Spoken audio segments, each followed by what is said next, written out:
اگرچہ بہت لوگوں کا یہ خیال ہے کہ this is the only way to express your democratic dispensation is to vote every once in 5 years.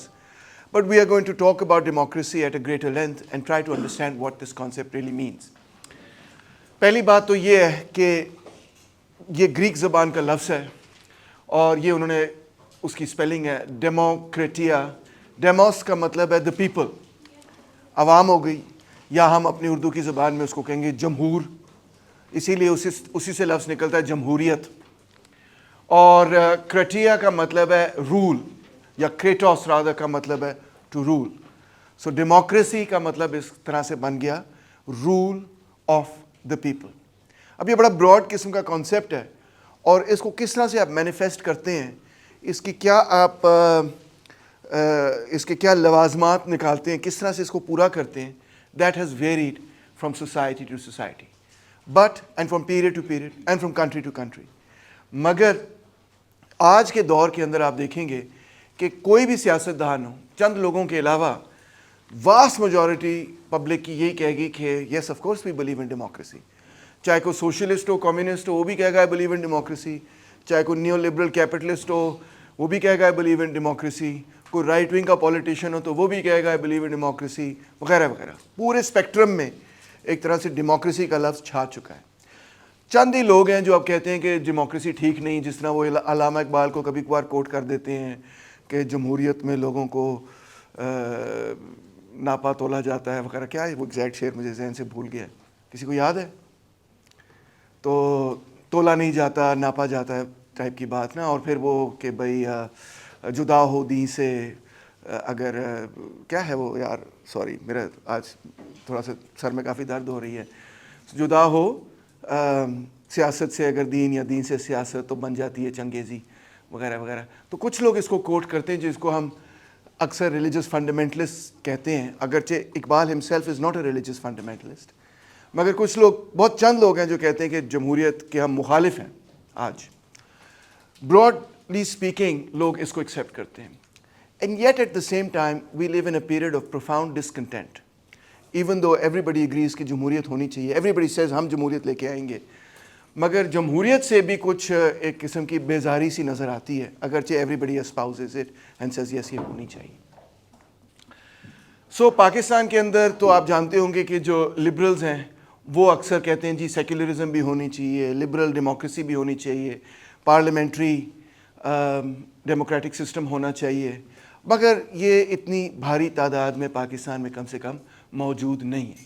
Pakistan میں لبرلز کی کوئی ایز سچ پولیٹیکل پارٹی تو نہیں ہے.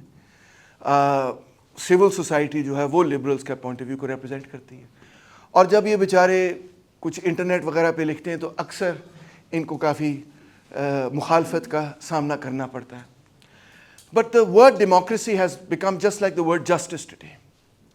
سو جس طرح ہر بندہ کہتا ہے جی ہم انصاف چاہتے ہیں, چاہے وہ تحریک انصاف سے ہو یا نہ ہو, اسی طرح ہر بندہ کہتا ہے کہ ہم جمہوریت چاہتے ہیں. مگر انصاف کا معنی کیا ہے؟ What do you mean when you say we want justice? You know, one person could mean that we want social justice, another person could mean we want capitalism, somebody can say we want socialism, whatever the case is. Somebody else can say we want Sharia, that is justice, correct? تو اسی طرح democracy بھی ایک ایسا لفظ بن گیا ہے کہ different people mean different things by it.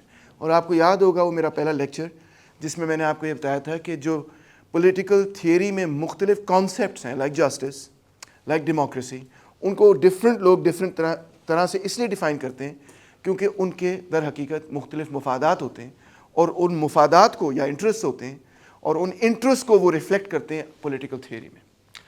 So naturally various contradictory interests all want to argue that they truly represent democracy and the other side does not. I leave it to you to judge کہ کون واقعی اس پہ کھڑا ہے کون نہیں کھڑا. But I really like this quotation as well as Abraham Lincoln himself. اس نے کہا تھا democracy is government by the people, for the people and of the people. لوگوں کی حکومت, لوگوں کے لیے حکومت, اور ایسی حکومت جو کہ لوگوں نے خود بنائی ہو. آف دا پیپل یعنی کہ لوگوں کی اپنی حکومت. اب جب بیچارے لبرلز کچھ لکھتے ہیں تو اکثر ان پہ یہ لان تان کی جاتی کہ لہ بڑا یا دیسی لنڈے کا لبرل کہتے ہیں نا, یہ آپ نے ٹویٹر پہ سنا ہوگا, آپ ہنس بھی رہے ہیں, تو یہ حقیقت ہے. اب یہ بڑی مجھے دلچسپ ٹرم لگتی ہے لنڈے کا لبرل والی ٹرم. اکثر مجھے بھی لوگ یہ کہتے ہیں جاؤ سیکنڈ ہینڈ لنڈے کا لبرل ہے بڑا, اور میں بار بار ان کو ایکسپلین کرتا ہوں یار میں لبرل نہیں ہوں, میں تو کچھ اور ہوں, مگر بہرحال doesn't work with them. But anyway what does this mean دیسی لنڈے کے لبرل؟ یہ جان لاک بھائی جان بیٹھے ہوئے ہیں یہاں پہ, اوبیسلی یہ ولیتی لبرل ہیں, اور یہ آسمہ جہانگیر ہیں, اور ان کو اور ان کے فالوورز کو اکثر یہ کہا جاتا ہے کہ یہ تو دیسی لبرل ہے. تو لنڈے کا لبرل ہے کیا؟ سب سے پہلے تو جو لوگ لاہور سے تعلق نہیں رکھتے ان کو میں بتا دوں کہ لنڈا بازار جو ہے وہ ایک بڑی مزیدار جگہ ہے. Frankly it's amazing. کتنے لوگ گئے ہیں لنڈا بازار؟ اچھا, کہ کپڑوں پہ میں غور کر رہا ہوں. لنڈا بازار is an amazing place, railway station کے قریب ہے, آپ کو ضرور جانا چاہیے جو نہیں گئے لوگ. ایسی ایکسپلوریشن ہو جائے گی, ذرا سیکھ لیں گے کہ بھئی کیا معاملہ ہے. ریلوے اسٹیشن کے قریب یہ بازار ہے, جس تھوڑا سا ادھر سے نکر کی طرف آپ جائیں گے تو آپ کو مل جائے گا. اور یہاں پہ سیکنڈ ہینڈ کپڑے بھی ملتے ہیں. اکثر تو بیسکلی یہ سیکنڈ ہینڈ کپڑوں کی چھوٹی چھوٹی اسٹالز ہیں بہت سارے, اور اگر آپ نے بھی اپنے کپڑے دینے ہیں, کوئی آپ نہیں رکھنا چاہتے تو آپ یہاں پہ بیچ سکتے ہیں. سستے بکتے ہیں مگر بہرحال. اور چیزیں بھی مل جاتی ہیں, جوتے بھی مل جاتے ہیں, ہینڈ بیگز بھی مل جاتے ہیں.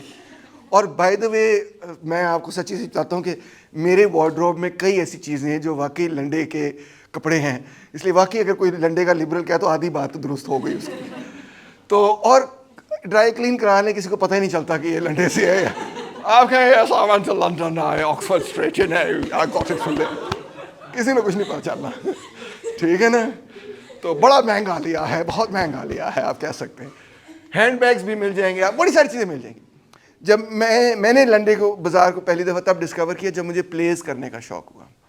تو پلیز میں آپ کو پتہ ہے نا مختلف کاسٹیومز آپ کو چاہیے ہوتے ہیں, تو اب ہم نئے تو نہیں بنوا سکتے تھے, دیٹ بی ٹو ایکسپینسو. تو ہم لنڈا بازار جاتے تھے to buy all these clothes that would be the costumes that we would use in a plays, اور اکثر لوگ یہ کرتے ہیں. اینی وے, سو آئیڈیا کیا ہے کہ اگر کوئی لنڈے کا لبرل ہے اس کا مطلب ہے کہ وہ دیسی لبرل ہے, تو اس کا مطلب وہ سیکنڈ ہینڈ آئٹم کی طرح ہے. ریئل پروڈکٹ جو ہے وہ تو ولیتی ہے, اور یہ جو ہے یہ تو سیکنڈ ہینڈ پروڈکٹ ہے. اب دیکھیں نا, اکثر چیزیں جو ہماری زندگی میں ہیں وہ باہر سے بن کے آتی ہیں, اور ان کے چیپ ناک آفس بھی یہاں پہ ہوتے ہیں. اور آپ کو بھی اچھی طرح پتہ ہے کہ جو امپورٹڈ چیز ہے وہ کوالٹی میں معیاری ذرا بہتر ہوتی ہے. تو چاہے وہ فون ہو, ٹیلی فون ہو, یا وہ کپڑے ہوں, یا وہ گاڑی ہو, جو پاکستان میں بنتی ہے آپ جا کے مارکیٹ میں خریدتے ہیں, آپ کہتے ہیں میڈ ان پاکستان. نہیں, میڈ ان اٹلی. یس, گل بنی نا پھر. تو اکثر ہمارا امپریشن یہ ہے کہ جو دیسی چیز ہے وہ ذرا انفیریئر پروڈکٹ ہے, سیکنڈ ہینڈ پروڈکٹ ہے, اور جو ولایتی چیز ہے وہ واہ کمال چیز ہے. تو پھر ظاہری بات ہے ہمارا یہی نقطہ نظر لبرلز کے والے سے بھی ہوگا کہ اصل لبرل تو وہ ہیں جو کہ ویسٹ کے لبرلز ہیں, اور یہ تو ایویں چیپ قسم کی کاربن کاپیز ہیں, اور ان کے مقابلے میں کچھ بھی نہیں. ایسے ہی ہے نا. بٹ میں آپ کو عجیب سی بات کہانی سنانا چاہتا ہوں اور بات کرنا چاہتا ہوں کہ میں یہ سمجھتا ہوں, اور میں ثابت بھی کروں گا, کہ انفیکٹ ویسٹرن لبرلز جو ہیں they leave much to be desired.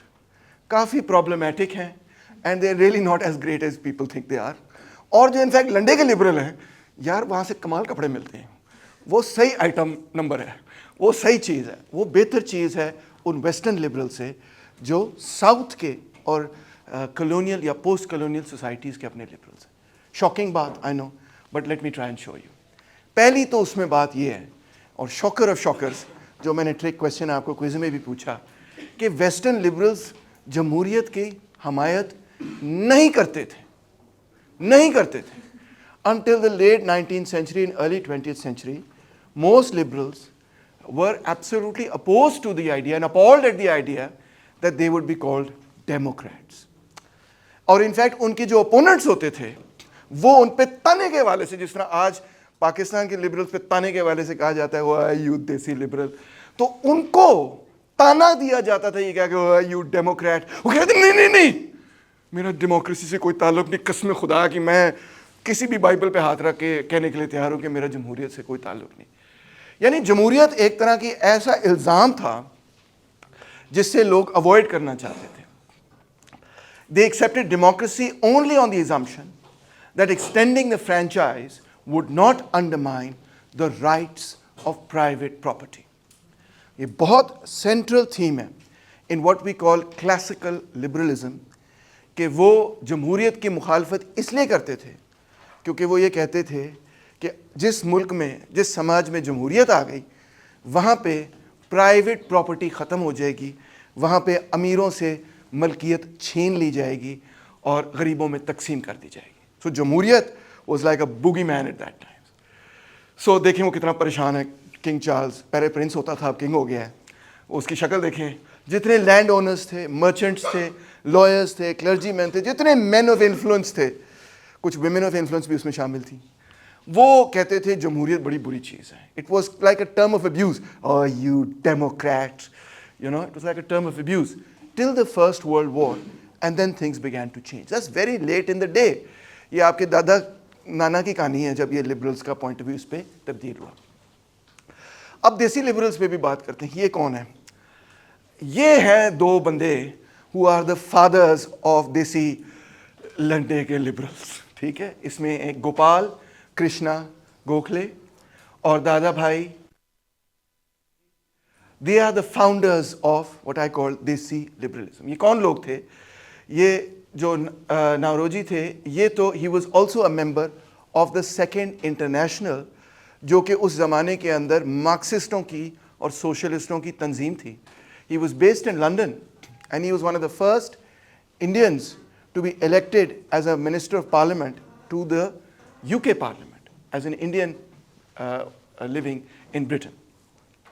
Their writings, ان دونوں کی writings influenced the entire nationalist movement, چاہے وہ کانگریس ہو یا مسلم لیگ ہو. اور ان کا انفلوئنس گاندھی اور جناح پہ بڑا ڈائریکٹ تھا. میں ابھی بتاتا ہوں کس طرح. اور ان کی آرگیومنٹ کیا تھی کہ India deserves to be free, they should be self-rule, they should be self-governance. These are the first Desi liberals that you see. They're highly educated and English educated, as you can imagine, and they have imbibed that, and after imbibing that, they make this argument that India should be free. From the very first day, in other words, the Desi liberals were arguing for the freedom and independence or self-rule of Indian people, which the Valati liberals were not arguing for. The main political program of Desi liberals was anti-colonialism and the creation of parliamentary democracy in South Asia from the first day. Jinnah himself was influenced by these two very important figures very directly.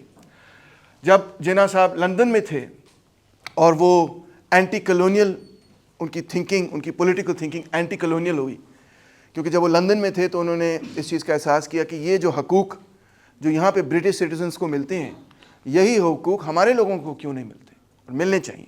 So he became passionate about anti-colonial politics. And he assisted Dada Bhai Nauroji as his secretary and assisted in his campaign to be elected as an MP, as a Minister of Parliament. He was very close to him. And Jinnah, in fact, joined Congress precisely because of his close affinity with Nauroji. And again, similarly, Gokhale had designated Jinnah as the best ambassador of Hindu-Muslim unity. یہ Pakistan studies کی کتاب میں آپ نے پڑھا ہوگا نا کہ Jinnah was an ambassador of Hindu Muslim unity. تو کس نے یہ فکرہ بولا تھا محمد علی جناح کے لیے؟ It was none other than Gokhale, who is the main liberal thinker in India at that time. And Jinnah was so close to him that when Gokhale died in 1950, Jinnah was struck with sorrow and grief, and in May of the same year he proposed the construction of a memorial for him. کہ اس کی بڑی great contribution ہے to the cause of Indian independence, we should have a memorial for him. In fact, to put it very straightforwardly, Jinnah was considered the successor in the Congress party to these liberal politicians, Nauroji and Gokhale. With the Lucknow Pact, which he managed to create after the death of Gokhale, etc. So, in other words, Western liberals جو تھے وہ سب کے سب بھی اس period کے اندر, you will be shocked to discover, colonialism کی اور British umpire کی حمایت کرتے تھے. وہ یہ کہتے تھے کہ یورپین رول اور British rule is a benevolent kind of rule. اس میں آپ کو فائدہ ہے کہ ہم آپ پہ حکمرانی کر رہے ہیں, اور وہ یہ کہتے تھے کہ ہم انلائٹنمنٹ اور پروگریس اور ماڈرنٹی ان انڈین لوگوں کو سکھا رہے ہیں, کیونکہ یہ بڑے بیچارے ابھی جاہل قسم کی قوم ہے اور باربیرک قسم کے لوگ ہیں, اور ایک طرح سے انفنٹس ہیں, ابھی ان کو ان چیزوں کی سمجھ نہیں پوری طرح سے, اور ہم ان کو سکھائیں گے, لکھائیں گے, پڑھائیں گے. It was Desi liberals, in fact, who completely turned this around and fought for the freedom of the colonial world. اور انہوں نے یہ پہلے آرگیو کرنا شروع کیا ہسٹری کو دکھا کے, ہر چیز ان چیزوں کو ماسٹر کر کے. They said we are an ancient and great civilisation, جس نے سائنس میں, لٹریچر میں, پوئٹری میں, آرٹ میں, ہر فیلڈ کے اندر ایک یونیک کنٹریبیوشن کی ہے to human history, Indian civilisation as a whole. And that is why we are equally deserving of not being treated like in this patronizing colonial manner, but of being an independent country ruling ourselves. آج of course دیسی liberals جو ہیں وہ secularism کی بھی حمایت کرتے ہیں اور پارلیمنٹری لبرل ڈیموکریسی اور ہیومن رائٹس وغیرہ کی حمایت کرتے ہیں. مجھے یہ تصویر بڑی اچھی لگی کیونکہ یہ کھڑی ہیں آسما جہانگیر, اور یہ مجھے لگ رہا ہے کوئی 80s 90s کی ڈیمونسٹریشن ہوگی, کیونکہ آپ ان کی عمر سے دیکھ سکتے ہیں. اوپر کیا لکھا ہے؟ امریکہ کا جو یار ہے غدار ہے, غدار ہے. اور لکھا ہے یہودیوں فلسطین خالی کرو, اور ساتھ لکھا ہے عراق کے نہتے شہریوں پر بارود کی بارش بند کرو. So this is basically all against Israel, the United States of America and their attack on Iraq. آئیے اب ذرا ریورس مارتے ہیں, تھوڑا سا تاریخ میں پہلے جاتے ہیں. میں نے گریکس کا ذکر کیا جہاں سے ہمیں یہ ٹرم ملتی ڈیموکریسی کی. یہ بڑی عام سی بات ہے, ویل نون بات ہے, سی ایس ایس کے پیپر میں سارے لکھتے ہیں the Greeks invented democracy, full stop. It's true to some extent, they invented the word democracy, مگر گریک ڈیموکریسی اور آج کی جمہوریت میں زمین آسمان کا فرق ہے. اتنا ہی جتنا نئے اور پرانے پاک نہیں, not a good example, sorry, let's go back. Greek جمہوریت کے اندر it was basically only for the ruling class. جتنے غلام تھے وہ اس جمہوریت میں شامل نہیں تھے, اور یہ ایک ایسی سوسائٹی تھی جہاں پہ بہت سارے غلام تھے. ٹھیک ہے, it was based on slavery. جتنی عورتیں تھیں وہ بھی اس جمہوریت میں شامل نہیں تھیں. 50% 70% پاپولیشن تو ادھر ہی آ گئی اگر ان دونوں کو شامل کر لیں. جتنے نان گریکس تھے وہ بھی اس میں شامل نہیں تھے. لو جی, اب 90% کو آپ کراس کر جائیں گے اور آپ کو اندازہ ہو جائے گا کہ گریک ڈیموکریسی بیسکلی ڈیموس سے مراد was only citizens, that was the ruling class. ٹھیک ہے, سو ڈیموس سے مطلب عام غریب لوگ نہیں تھے. when the Greeks said democracy, they didn't mean everybody, they meant a certain specific citizen جو عورت نہیں ہے, مرد ہے, گریک ہے, غلام نہیں ہے, and so on. کچھ نہ کچھ اس کے پاس ملکیت ہے. تو گریک ڈیموکریسی ہمیشہ بیسکلی رولنگ کلاس کے اندر ہی ایک کنسلٹیشن کا پروسیس تھی. پروسیس بڑا دلچسپ تھا, اس میں کوئی شک نہیں, اور بڑا یونیک تھا اپنے وقت کے لیے, اس میں بھی کوئی شک نہیں. مگر یہ مت سمجھیے گا آپ کہ اس میں عام غریب غربا سے رائے لی جاتی تھی اور ان کا احترام کیا جاتا تھا. اکثر لوگ یہ بھی غلط فہمی کا شکار ہیں کہ وہ سمجھتے ہیں کہ ایرسٹوٹل اور پلیٹو اور سوکریٹیز بڑے کوئی جمہوریت کی حمایت کرتے ہوں گے, اور جو گریک گریٹ فلاسفرز تھے وہ بھی بڑے پرو ڈیموکریٹک ہوں گے. Absolutely not. فلاسفرز جو تھے اس زمانے کے گریک فلاسفرز سارے کے سارے ہی تقریباً جمہوریت کی مخالفت کرتے تھے. صرف بیچارہ ارسطو تھوڑا سا کہتا تھا چلو انہوں نے بھی کچھ دے دیو, کوئی نہیں, خیر ہے, but basically they were against it.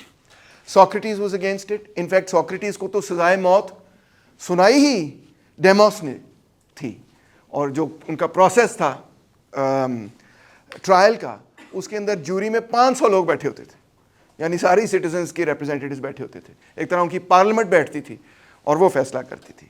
So Plato جو اس کا شاگرد تھا, he also didn't like democracy, کہ میرے استاد کو ڈیموکریسی نے ہی تو سزائے موت سنائی, why should I like it.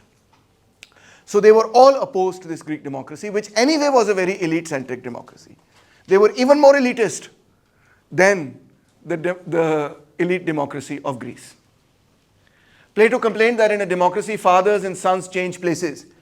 پتر پیو بن جاتا ہے اور پیو بیچارے کو پتر بنا دیتا ہے. آپ نے یہ شاید ادھر بھی سنا ہو, تو وہ وڈا ہے افلاطون, مگر ایکچولی افلاطون was not really seeing to the children کہ بھائی پیو بن جاؤ. And there is no distinction between citizen and alien and foreigner. ہائے, گریکس بیچاروں کے حقوق ہی سارے سلب ہو جاتے ہیں جمہوریت میں, بڑی غلط بات ہے. Slaves come to enjoy the same freedom as their owners. یہ کیسے ہو سکتا ہے؟ بائی دا وے, یہ سارے جو گریک فلاسفرس تھے یہ سلیوری کی بڑا نیچرل اور نارمل سمجھتے تھے, اور کوئی بھی ان میں سے آرگیو نہیں کر رہا تھا کہ سلیوری ختم ہونی چاہیے, لوگوں کو آزاد ہونا چاہیے. None of that was going on.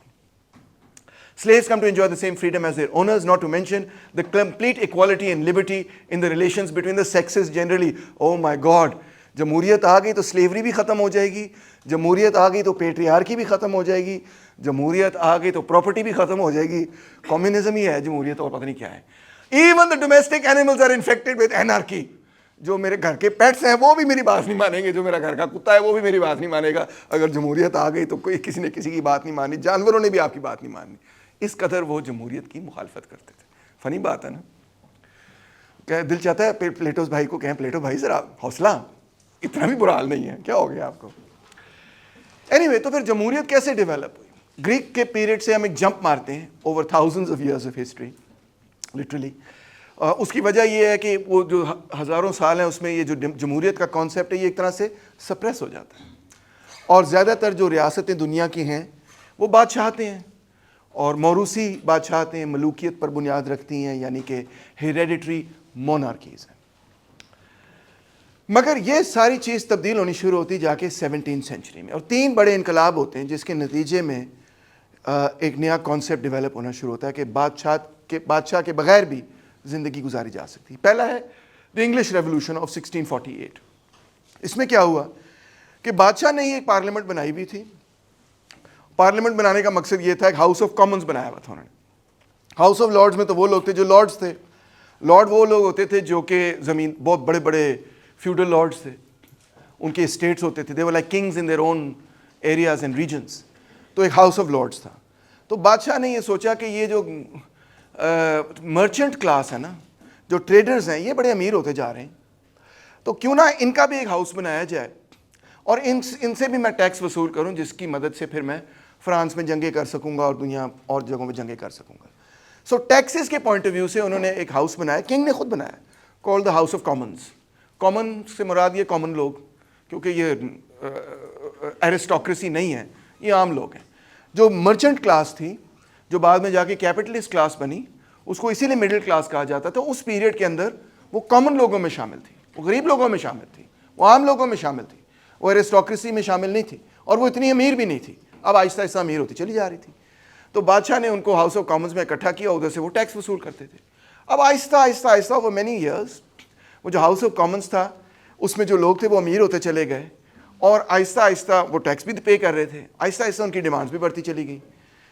تو یہ سارا معاملہ 1642 کے اندر ایسا کچھ بنا کہ بادشاہ سلامت نے جب زیادہ ٹیکس لینے کی کوشش کی تو پارلیمنٹ نے ریفیوز کرنا شروع کر دی, ہاؤس آف کامنز نے ریفیوز کرنا شروع کر دیا. انہوں نے کہا جی ہم اتنا ٹیکس نہیں دینا چاہتے, ہماری شرط مانے, وہ شرط مانے. بادشاہ نے خزمان دفاع ہو, پھر اس نے ہاؤس آف کامنز بند کرا دیا, ایک اور بنانے کی کوشش کی, وہاں سے بھی کوئی ٹیکس وصول نہیں ہوا, لڑائی ہو گئی. ہاں جی, لڑائی ہوئی, سول وار ہوئی, اور سول وار کے بعد جو حیران کن بات یہ ہوئی کہ جو بادشاہ کی فورسز تھیں ان کو شکست ہو گئی. ہاؤس آف کامنز اتنا پاپولر تھا لنڈن کے لوگوں کے ساتھ اور شہر کے لوگوں کے ساتھ خاص طور پہ کہ وہ جیت گئے.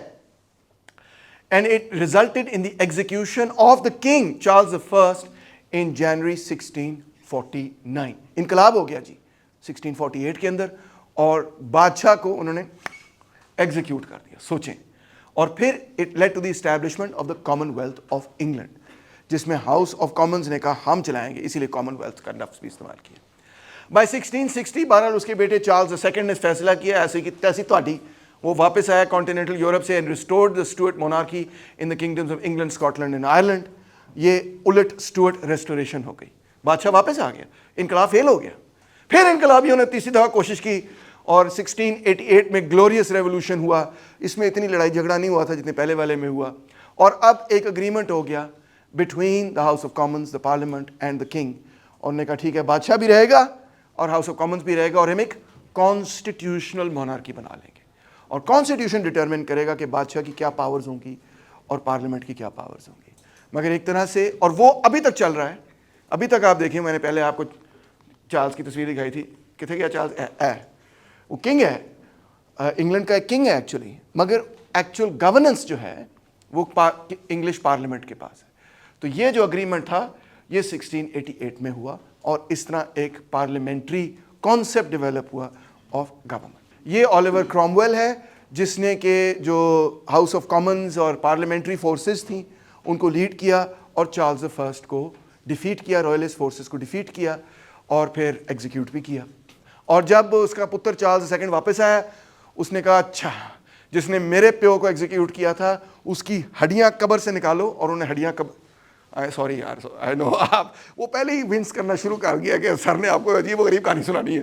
عجیب و غریب کہانی یہ ہے کہ اس نے چارلز سیکنڈ نے پھر اولیور کرومویل کی ہڈیاں نکلوائیں, اس کی لاش قبر سے نکلوا کے اس لاش کو بکنگم پیلس کے سامنے ٹانگا اور کہا یہ اس نے میرے پیو کو ٹانگا تھا, یہ لو میں نے اس کی لاش ٹانگ دی. کتنے اچھے لوگ تھے اس زمانے میں. اچھا جی, دوسرا انقلاب ہوا امریکن ریولوشن. یہ بڑی عجیب سی بات لگتی ہے لوگوں کو کہ ہیں امریکہ میں بھی کبھی کوئی انقلاب ہوا تھا. امریکہ تو انقلاب کی بڑی مخالفت کرتا رہتا ہے.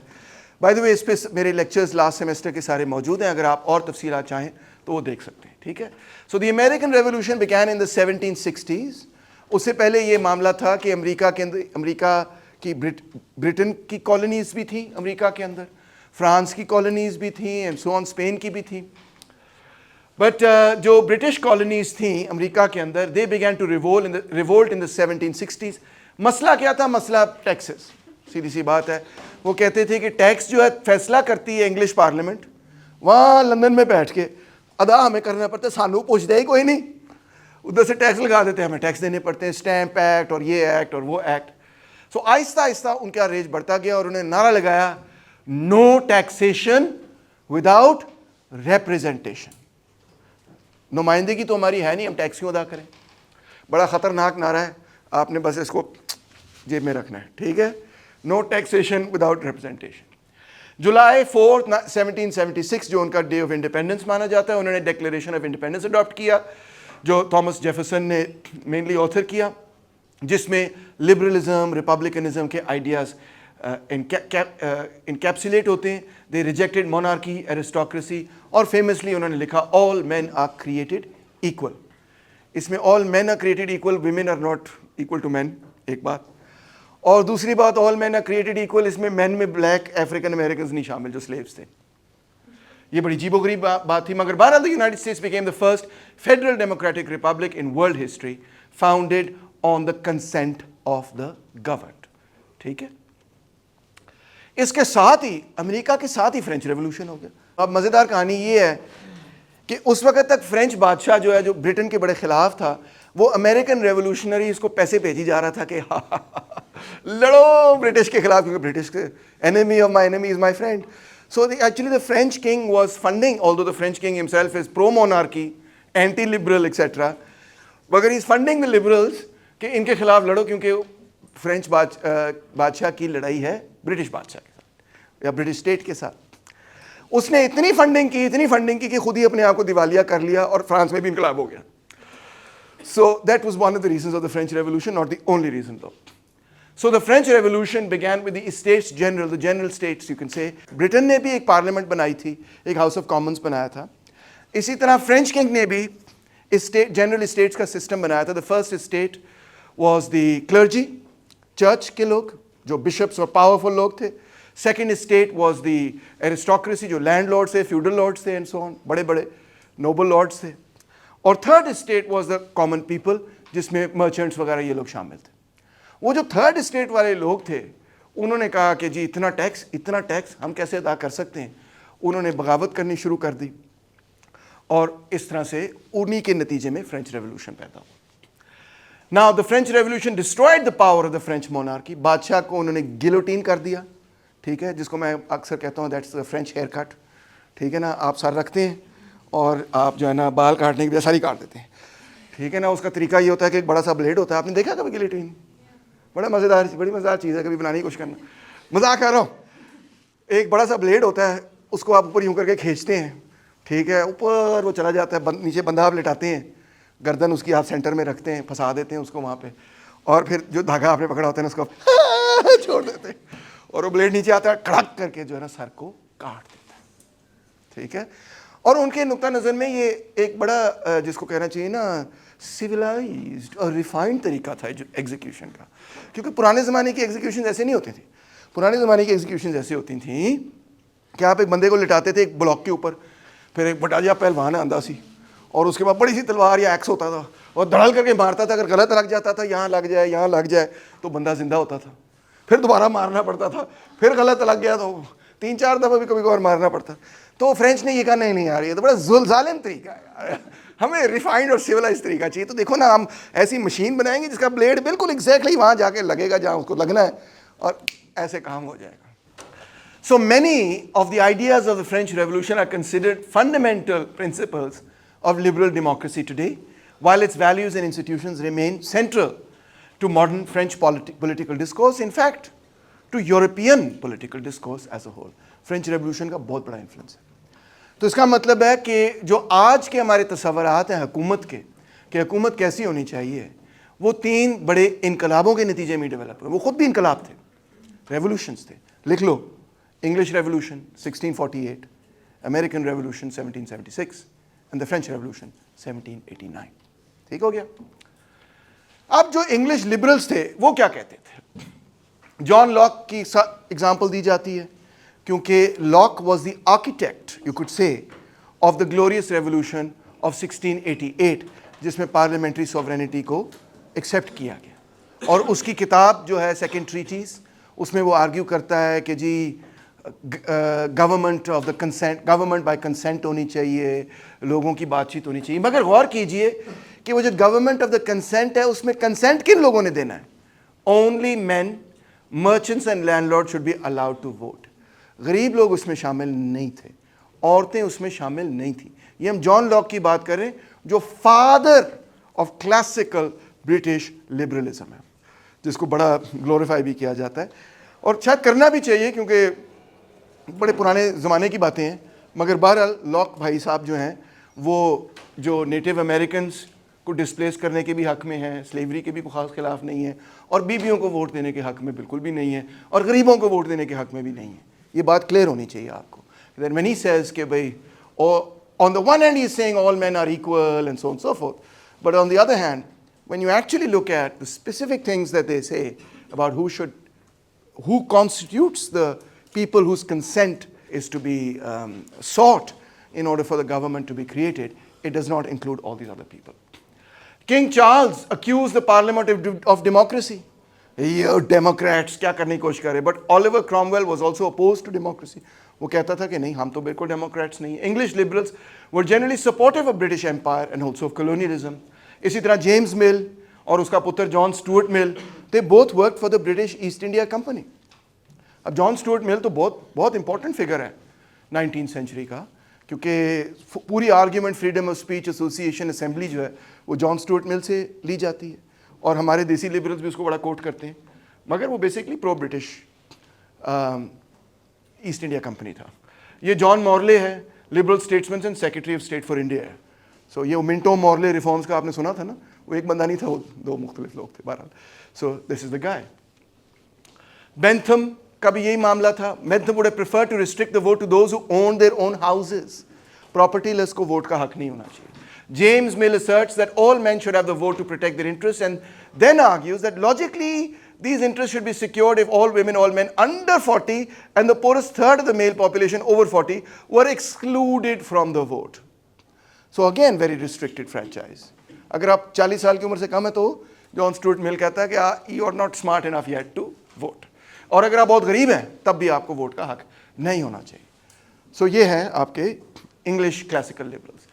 US liberals بھی کوئی خاص فرق نہیں تھے. James medicine said democracy is quote incompatible with personal security or the rights of property.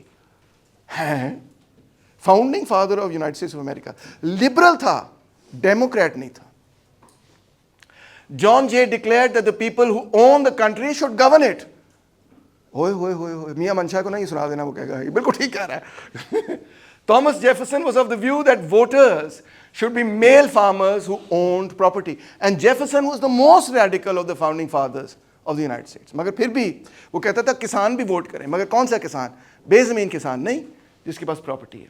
So US liberals were comfortable both with black slavery and the disenfranchisement of Native Americans, and as well as the fact that working class people don't necessarily have the right to vote, etc. So پرانے زمانے سے یہ نقطہ نظر چلتا آ رہا تھا that government is the business of the rich. The main reason for opposition to democracy of all these different people, جمہوریت سے جو ان کو خوف تھا نا, وہ کیا تھا؟ وہ ہمیشہ یہ تھا کہ somehow democracy would lead to the taking away of our property, some sort of communism. The poor would use their power to take away the property of the rich. یہ مین تھریٹ تھا جمہوریت کے حوالے سے، جس کی وجہ سے لبرلز جمہوریت کو ایکسیپٹ نہیں کرتے تھے. Democracy was the original bogie mean that communism has become today. کسی کو اگر ڈرانا ہوتا تھا نا آج کے زمانے میں کہتے ہیں اوے کمیونسٹ ہے بچ کے رہیں. اس زمانے میں یہ نہیں کہتے تھے، اس زمانے کہتے تھے اوے جمہوریت پسند ہے بچ کے رہیں. ہے نا فنی سی بات. اور یہ سارا رستہ ارسٹوٹل تک جاتا ہے. So the real difference between democracy and oligarchy is poverty and wealth. Very interesting. Wherever men rule by reason of their wealth, جہاں دولت کی وجہ سے آپ حکمرانی کر دیں گے, whether they be few or many, چاہے چند ہوں یا زیادہ ہوں, that is an oligarchy. And where the poor rule, that is a democracy. یہ بہت دلچسپ اس لیے کیونکہ غور کیجئے کہ اس میں الیکٹرل پروسیس کا کوئی خاص ذکر نہیں ہے. جمہوریت کی ڈیفینیشن جو یہاں پہ کی جا رہی ہے وہ یہ نہیں ہے کہ وہ ووٹ ڈال رہے ہیں یا نہیں ڈال رہے, جس طرح ہم آج ڈیفینیشن کرتے ہیں. ووٹ ڈالا ہے, ملٹیپل پولیٹیکل پارٹیز ہیں, پارلیمنٹ ہے نہیں ہے, یہ ہم نے ڈیفینیشن کیا جمہوریت کی. مگر پرانے زمانے میں جو ڈیفینیشن تھی جمہوریت کی وہ یہ نہیں تھی, وہ سیدھی سی یہ تھی کہ غریبوں کا اقتدار, دا پور ول رول, دا پیپل غریب. اب اس میں مسئلہ کیا ہے؟ اس میں مسئلہ تھا ٹیرنی آف دا میجورٹی کا, کہ یہ جو میجورٹی ہیں یہ سارے بڑے ایلیٹ قسم کے لوگ تھے. خیر یہ تو روبسپیئر ہے, مگر لبرلز کی میں بات کر رہا ہوں. جے ایس مل resurrects the ancient Greek argument that democracy is the rule of the poor and could take the form of popular despotism. غریب جو ہے وہ اقتدار میں آ جائے گا اور ہم امیروں کا کیا ہوگا. The French revolutionary leader Robespierre argued in defense of the revolutionary democratic terror. روبسپیئر جو ہے الٹ طرف کھڑا ہوا تھا, وہ کہتا تھا کہ ہاں ہم نے جو ہے نا ایک ریولوشنری ٹیرر قائم کرنا ہے تاکہ جو رائلسٹ فورسز ہیں وہ ہٹ جائیں. Similarly, Crick writes that the problem with communists is that they do not merely pretend to be democratic, they are democratic, but in the older sense of the word, not in the new sense of the word, not in the sense of the word multi-party democracy, parliamentary liberal democracy, but in the old sense of the word, the communists are trying to bring to power the rule of the poor. So how did liberals now reconcile the principles of democracy with the principle of the defense of property? یہ مین مسئلہ تھا liberals کے لیے, کہ ایک طرف democracy کے اصول ہیں وہ انہوں نے ایکسیپٹ نہیں کیے مگر اس کی موومنٹ بڑھتی چلی جا رہی ہے, اور دوسری طرف ڈیفینس آف پراپرٹی کا مسئلہ. کیونکہ ایک طرف تو وہ یہ کہہ رہے ہیں نا کہ everybody is created equal, all people are equal, liberals یہ کہہ رہے ہیں. دوسری طرف وہ انیکوالٹی کو بھی سپورٹ کر رہے ہیں کیونکہ پراپرٹی کے معاملے پہ وہ ان ایکول ہے. سو اس کے لیے انہوں نے ایک نیا کانسیپٹ آف ڈیموکریسی دیا جس کو ہم کہتے ہیں لبرل ڈیموکریسی, جو اس پرانے اینشنٹ کانسیپٹ سے مختلف ہے, رول آف دا پور سے. اب لبرل ڈیموکریسی میں کیا ہے؟ Is a system that respects the rights of the minorities. Which minorities were they interested in? Were they interested in the African Americans جو کہ بیچارے مائنورٹی میں تھے اور بلیک سلیوز تھے, یا وہ جو نیٹو امریکنز تھے؟ No. The first and foremost this first and foremost means the rights of the property owning class. یہ مائنورٹی تھی جس کو پروٹیکٹ کرنا تھا, کیونکہ میجورٹی تو غریبوں کی ہوتی ہے ہر سوسائٹی میں. So democracy is acceptable to liberals as long as it is a liberal democracy, which means that it does not infringe on the rights of property. اگر جمہوریت کے نیچے نتیجے میں ملکیت چھین لی جائے تو وہ کہتے ہیں کہ نہیں, میری لبرٹی اب چھین لی گئی ہے, اور لہٰذا اس ڈیموکریسی کو ہم میجورٹیرینزم کہیں گے, ڈیموکریسی نہیں کہیں گے. We the people hold these truths to be self-evident that all men are created equal, but all men are created equal, but this did sadly not include the Native Americans, blacks, even women. What about the tyranny of the majority then? Author کہتا ہے کہ the tyranny of the majority is logically problematic. Why? Because it assumes separate and competing individuals. کہ ایسی society اس liberals کے ذہن میں ہے جس کے اندر آپ کے اور میرے مفادات ہر دفعہ ہی ایک دوسرے سے متضاد ہیں, ٹکراؤ میں ہیں, ٹکر میں ہیں, کمپٹیشن میں ہیں. لہٰذا آپ کی فریڈم اگر بڑھے گی تو میری فریڈم کم ہو جائے گی, زیرو سم گیم ایک طرح کی.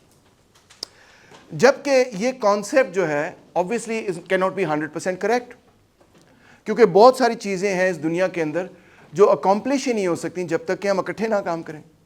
فٹ بال ٹیم بھی اگر بنانی ہے تو اس کے لیے بھی اکٹھے کام کرنا پڑے گا. We are not only in competition with each other, sometimes we are, but we are also cooperating with each other for common goals. That happens all the time. It is also arguable that the freedom of each individual depends on the freedom of others. So,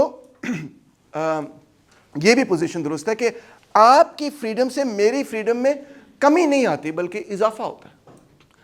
so liberalism کی assumption اگر یہ ہے کہ یہ freedom کی game zero سم game ہے, آپ کی فریڈم سے میرا فریڈم کم ہو جائے گا, تو پھر آبویسلی کمپیٹیٹیو انڈیویجولزم کی ازمپشن آ جاتی ہے اور ٹیرنی آف دی میجورٹی کی آرگیومنٹ صحیح سچ ہو جاتی ہے. مگر اگر میری زندگی بہتر ہو جاتی ہے, اگر میری سوسائٹی کے اندر لیٹ سے ایجوکیشن عام ہو جاتی ہے, تو پھر ایکچولی آپ کے مفادات کے تحفظ کے نتیجے میں میری زندگی بھی بہتر ہوتی ہے. There is also common interest that we have.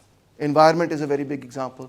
Education is a very big example. Law and order is a big example. Cleanliness is a big example, and so on. دیکھو اوباما بھی کہہ رہا ہے ہاں یار اس میں پوائنٹ تو ہے, اوباما بھی اگری کر رہا ہے. ایک اور ڈیبیٹ پھر ڈیموکریسی کے حوالے سے یہ ہوتی رہی ہے کہ کیا ریپرزینٹیٹیو ڈیموکریسی ہونی چاہیے یا ڈائریکٹ ڈیموکریسی ہونی چاہیے.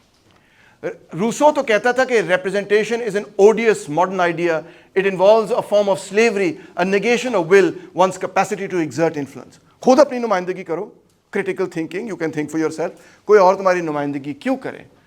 مگر انگلش لبرلز جو تھے وہ روسو کے بھی بڑے خلاف ہیں اور فرینچ ریولوشن کو تو سخت نفرت کی نگاہ سے دیکھتے تھے. English liberals are anti the French revolution.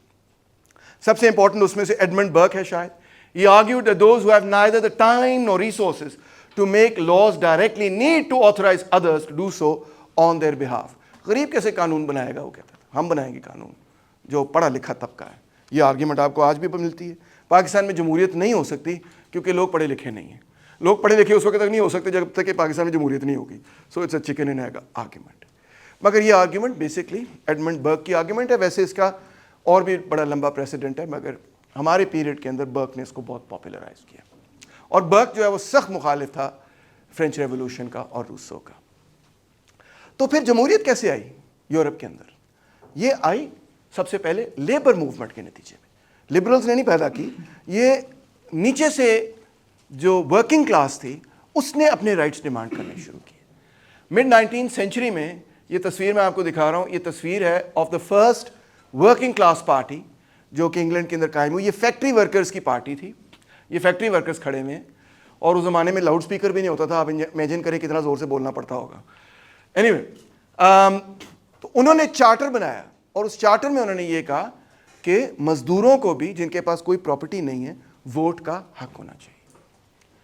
اور ان کے لیڈرز کو پہلے انہوں نے سزا سنانے لگے تھے, ڈرا اینڈ کوارٹر کرنے لگے تھے. ڈرا اینڈ کوارٹر کا پتہ ہے مطلب کیا ہوتا ہے؟ ہائے وہ تو بہت ہی خراب ہے, بوٹی کر دیتے ہیں بندے کو. تو بہرحال مگر پھر وہ نہیں ہوئی سزا کیونکہ پاپولر اوپینین بہت زیادہ ان کے فیور میں تھا اور انفیکٹ وہ سزا ہی ختم ہو گئی اس کے بعد. اس کے جب ان کو ووٹ کا حق مل گیا, اس کے بعد لیبر موومنٹ نے کہا کہ بڑھیاں نو بھی ووٹ کا حق دو, خواتین کو بھی ووٹ کا حق دو. So this was again a demand that came from the bottom up. اور اس میں لیفٹ کا بڑا کردار تھا, کلارا زیٹکن کا بڑا کردار تھا اور سوشلسٹوں کا بڑا کردار تھا اور لوگوں کا بھی تھا. تو اسی طرح دیسی لبرلز کا بھی ایک کردار ہے اور وہ یہ ہے کہ انہوں نے ویسٹرن لبرلز کو بھی چیلنج کیا اور اس فریم ورک کو چیلنج کیا کہ بھئی ہمیں کیوں نہیں ووٹ کا حق مل سکتا. ہماری جلد فرق ہے, ہماری سویلائزیشن فرق ہے, ہماری زبان فرق ہے, ہماری کلچر فرق ہے, مگر ہم آپ سے کسی بھی اعتبار سے کم نہیں ہیں. ہمیں بھی right to vote, self rule ہونا چاہیے. اور اس پہ دیسی لبرلز نے جب پریس کرنا شروع کیا, so it was the refusal of Western liberals to grant the rights to Indians that the British took for granted that galvanized British educated Indian liberals to demand self-rule in India.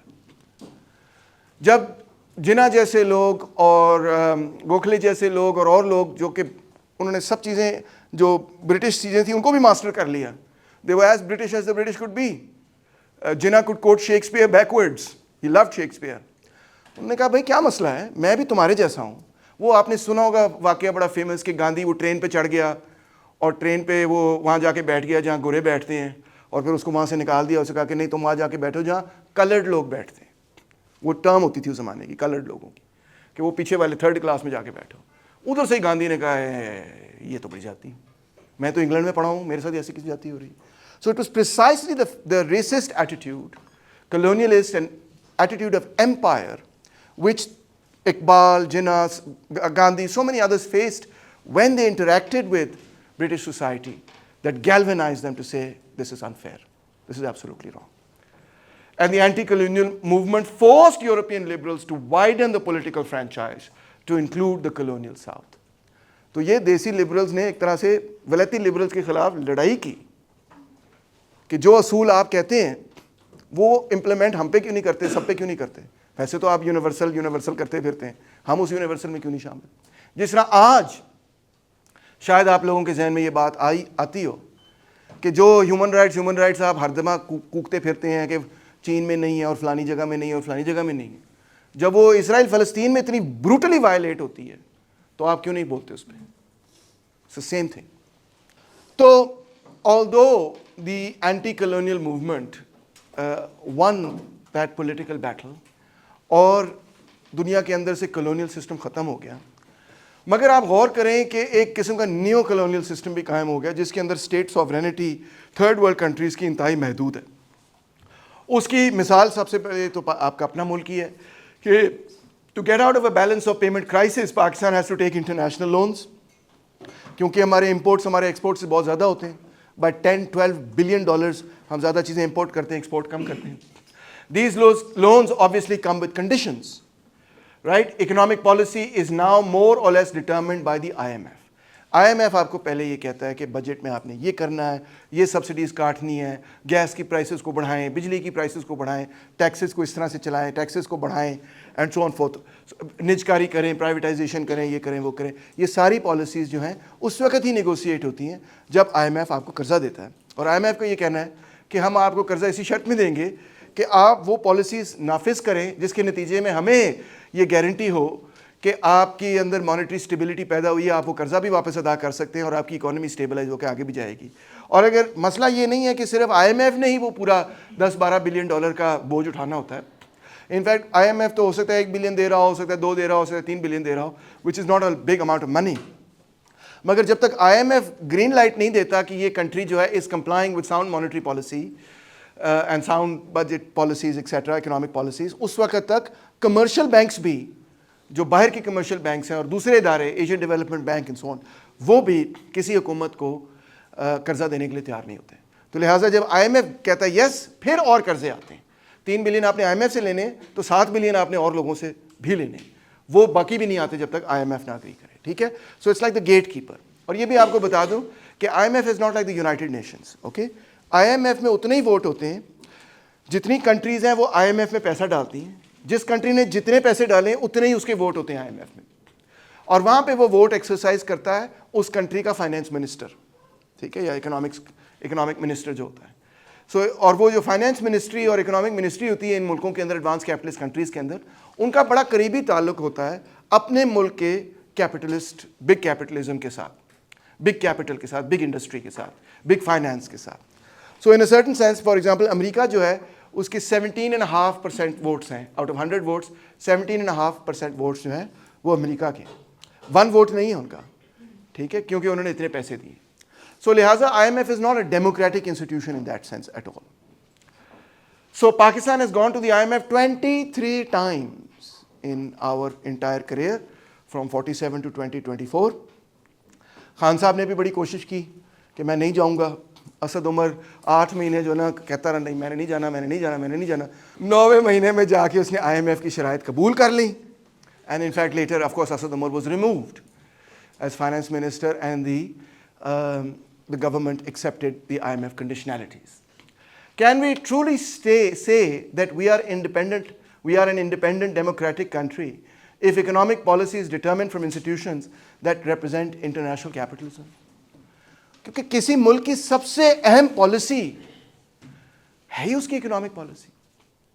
کتنے school بنیں گے جی, کتنے colleges بنیں گے, کتنی universities بنیں گی, کتنے اسپتال بنیں گے, کون سی سڑکیں بنیں گی, کس کو پیسے ملیں گے, کس کو پیسے نہیں ملیں گے, کہاں پہ لگیں گے, کون سے پبلک فائنینس کے ساتھ کیا ہوگا, یہ ساری چیزیں حکومت طے کریں.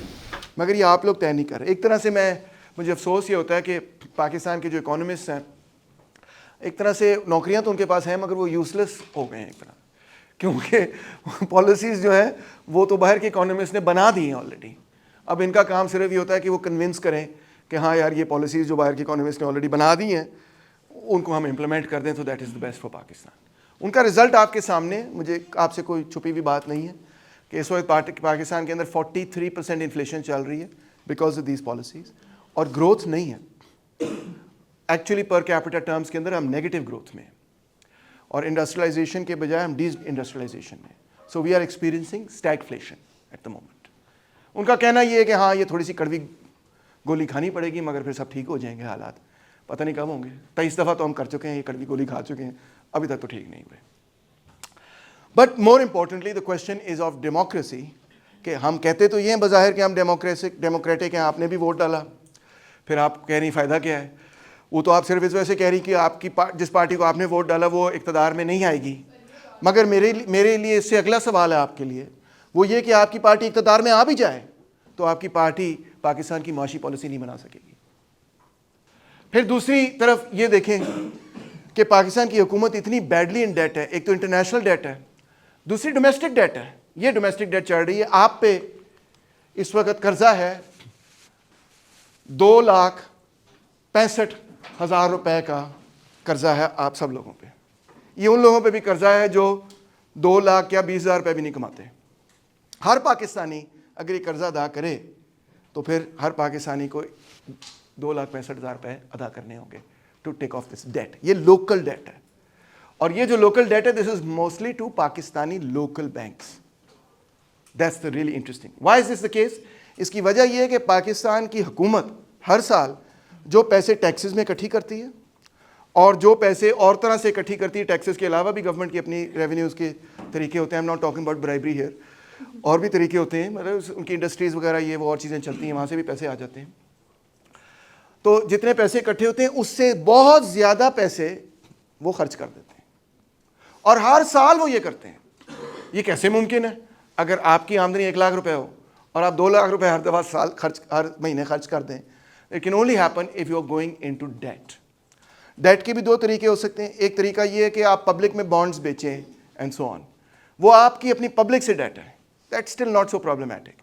دوسرا طریقہ ڈیٹ کا یہ ہے کہ آپ پاکستانی کمرشل بینک سے پیسے لیں, that is more problematic, because پھر وہ کمرشل بینکس اور the class of people that represents that commercial banks, they end up actually having real power over the government of Pakistan, which is over and above the elected representatives of the people. Game of Thrones کا پتہ نہیں آپ کو شوق ہے کہ نہیں, مگر اس میں ایک کردار تھا کچھ لوگوں کا کہ وہ بینکرز ہوتے ہیں, وہ نہ کوئی جنگ لڑتے ہیں نہ وہ کچھ کرتے ہیں, صرف اپنے پیسے سے وہ بیک کرتے ہیں اس قوت کو جس کو وہ اوپر لے کے آنا چاہتے ہیں. سو بینکرز جو ہے نا وہ اس معاملے میں بڑے چیمپ ہوتے ہیں. وہ کبھی الیگزینڈر دا گریٹ کی طرح آ کے تلوار نہیں نکال کے کہتے ہیں مولا جٹ آ گیا میدان میں. بس فلو آف منی سے وہ ان لوگوں کو اور سوسائٹیز کو آگے پیچھے کرنے میں کامیاب ہو جاتے ہیں. But it raises real questions. If your government is completely in debt to banks whether international or local, can we really speak about democracy in Pakistan? پھر تیسرا معاملہ یہ ہے کہ Pakistan is part of the United Nations, جس میں 193 countries ہیں. Wow, that sounds very democratic, nice, چیزیں طے ہو جائیں گی. مگر یونائٹڈ نیشنز میں یہ سیکیورٹی کاؤنسل ہے, یہ دیکھیں یہ سیکیورٹی کاؤنسل کا کمرہ ہے, اور it is based on 15 members, جس میں سے 5 پرماننٹ ممبرز ہیں, وہ ہیں یو ایس, یو کے, فرانس, چائنا اور رشیا. اور ان 5 پرماننٹ ممبرز کے پاس ویٹو پاور ہے. تو پہلی بات تو یہ کہ ان 15 لوگوں کی کمیٹی نے طے کرنا ہوتا ہے اگر کوئی بھی انٹرنیشنل کانفلکٹ ہے کہ کیا ہے یو این کی position. General assembly resolution pass کرتی ہے, مگر actually security council is what is most important. اور اس میں باقی 10 سیٹیں سرکولیٹ ہوتی رہتی ہیں ایوری ٹرم کے, ہر ٹرم کے بعد کنٹریز چینج ہوتی رہتی ہیں, اور 5 پرماننٹ ممبرز ہیں وہ کبھی چینج نہیں ہوتے, اور ان 5 کے پاس ویٹو پاور ہے. اب دیکھیں اسرائیل نے جو فلسطینیوں کے ساتھ کیا اس کے خلاف جنرل اسمبلی میں ریزولوشنز پاس ہوئیں, اس کے خلاف سیکیورٹی کاؤنسل کے اندر ساری کنٹریز نے تقریباً کہا کہ ختم کرو. رشیا نے ریزولوشن دی کہ امن کرو, سیز فائر کرو, برازیل نے ریزولوشن دی امن کرو, سیز فائر کرو, چائنا نے کوشش کی وغیرہ, یو ایس نے سب ریزولوشنز کو ویٹو کر دیا, ٹوٹلی بھی ایک کنٹری نے ویٹو کر دیا. Finished, and of story. Is this democratic? Is the international system democratic? Is globalization of this form in fact undermining the voice of post-colonial societies? societies such as ourselves.